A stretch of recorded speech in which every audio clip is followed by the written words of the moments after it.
ହରିପୁର ଗାଁରେ ଜଣେ ରହୁଥିବା ଗରିବ ରାମୁ। ତା ସ୍ତ୍ରୀ ନାଁ ମିନତୀ ଆଉ ଦୁଇଟା ଝିଅ ଗୀତା ଓ ମିତା। ଯାଏ ମୁଁ ଅନ୍ୟ ଗାଁରେ ଟିକେ ବୁଲାବୁଲି କରିକି ଆସେ, ଦେଖିବା ଗାଁର ଟିକେ ହାଲଚାଲ। ସକାଳ ପାଇଲେ ମାତ୍ରେ ବିଲ ବାଡ଼ି କାମ କରିବାକୁ ହଳ ଧରି ସେ ବାହାରି ପଡ଼ନ୍ତି ରାମୁ।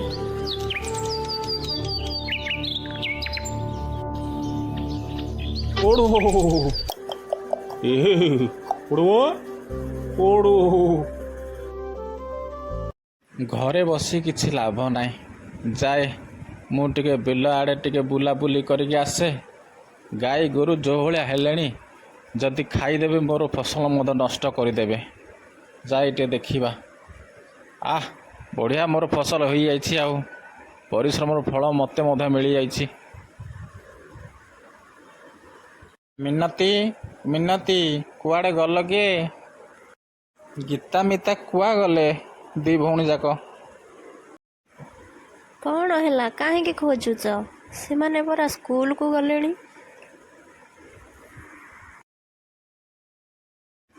ହଇଏ ଶୁଣୁଛ, ଘରେ ତ ଚାଉଳ ନାହିଁ, ଡାଲି ନାହିଁ, କି କାଠ ନାହିଁ, କିଛି ବୋଲି କିଛି ନାହିଁ। କ'ଣ କରିକି ପିଲା ଦିଟାକୁ ଖାଇବାକୁ ଦେବି, କିଛି ବୁଝୁନ? ହଉ ଯାଏ ଟିକେ ବିଲ ଆଡ଼େ ଟିକେ ଦେଖା ଦେଖି କରି ଆସିବା।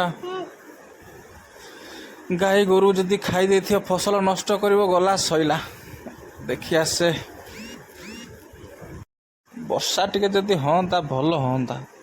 ବର୍ଷା ପବନର ମଧ୍ୟ ଠିକ୍ ଠିକଣା ନାହିଁ। କ'ଣ କରିବା ହେ ପ୍ରଭୁ, ଯଦି ବର୍ଷାଟା ହେଇଯାଆନ୍ତା। ଭଗବାନ ଦ୍ୱାରା ବର୍ଷା ହୋଇଗଲା, ଫସଲ ଟିକେ ବଢ଼ିଆ ହେବ। ହଉ ମୁଁ ଯାଏ ଟିକେ ଘରକୁ ଟିକେ। ହଇ ଜଙ୍ଗଲକୁ ଯାଉନ, ଯୋଡ଼େ କାଠ ନେଇକି ଆସିବ। ଚାଲ ଟିକେ ଯିବା ଜଙ୍ଗଲ ଆଡ଼େ ଟିକେ ବୁଲାବୁଲି କରିବା। କାଠ ପାଠ ଧରି ବିଡ଼ାଟା ବାନ୍ଧି ଘରକୁ ଫେରିବା। ଚାଲ, ଜଙ୍ଗଲର ମଧ୍ୟ ବି ବଢ଼ିଆ ବଢ଼ିଆ ଶୁଖିଲା କାଠ ଅଛି। ମୁଁ ଯାଇ ଦେଖେ, ବିଡ଼ାଟେ ଫିଡ଼ାଟେ ହେଇଗଲେ